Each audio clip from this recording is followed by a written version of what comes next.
Great comedians, and our first comedian is in the middle of taking her intro to stand-up class. Has been doing a few open mics, so this is her first book show. So give it up to Rayna.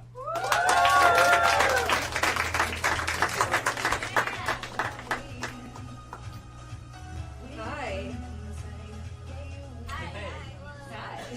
Wow, I feel like it should be doing this to that music. Thank you, Tim. People have a hard time believing that I'm from India.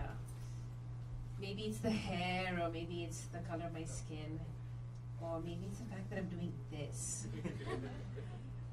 Yeah, it's pretty rare for Indian women to do stand-up comedy. But I just didn't have the interest or the work ethic to be a doctor, or a lawyer, or an engineer, or a computer programmer, or the owner-operator of a New Jersey 7-Eleven. But no, it's a good choice for me. It's a good choice for me because I just seem to have this affinity for feelings of failure, inadequacy, and public humiliation. You know, the top 3 signs that you're probably some kind of Asian. But no, I'm working on it, I'm working on it. But the hardest thing I find about doing comedy is developing that sense of 1 Mississippi, 2 Mississippi, 3 Mississippi. Timing. People often ask me where my accent is from, and I say, it's from a place where it's not an accent. And when people find out I'm from India, they say, well, how come your English is so good? And I say, I think you mean, why is my English so good? It's because I learned it, and I speak it every day. You should try it.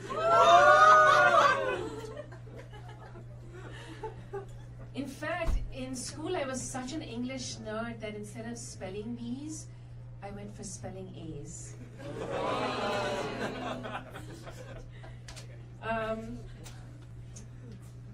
But really, I have to thank the British for English, I love their sense of humor. It has something little extra about it, an extra letter U, actually.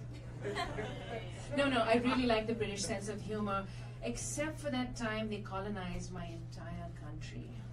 That wasn't so funny.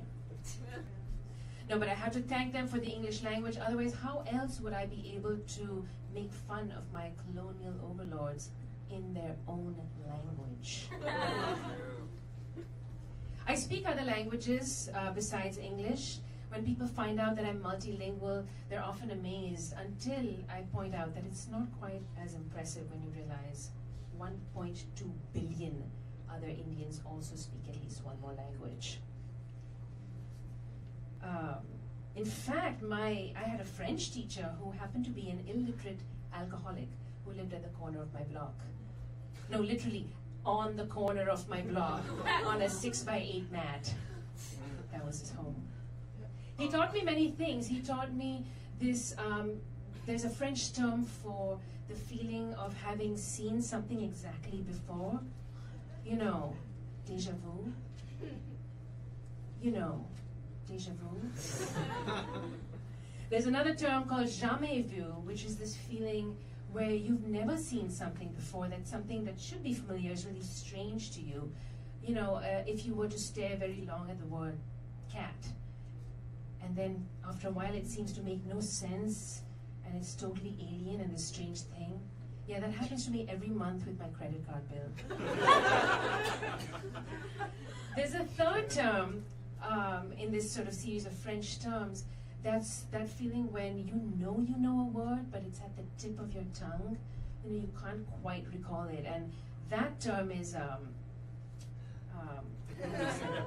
have it. It'll come to me. I'm an odd job kind of person. I've done many very odd jobs in my life. I once worked for a niche publication that specialized in how to run a profitable origami business. It was called Increase. Unfortunately, the paper eventually folded. I was also once fired for being a barista at a Starbucks, for being rude to a customer. I think I was in the right. Here's what happened. This young lady walks in and she says, "Oh my God, you're from India? I'd like one of those exotic Indian beverages that are so popular these days. Can I get a venti, double decaf, half soy, low fat, no foam, fair trade, organic vanilla chai tea latte?" And all I said was, "Madam, you mean you like a cup of tea?" My name is Rayna. Thank you so much. Have a great night.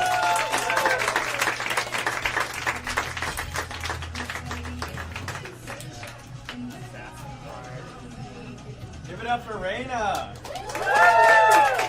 We're going to keep this show moving along.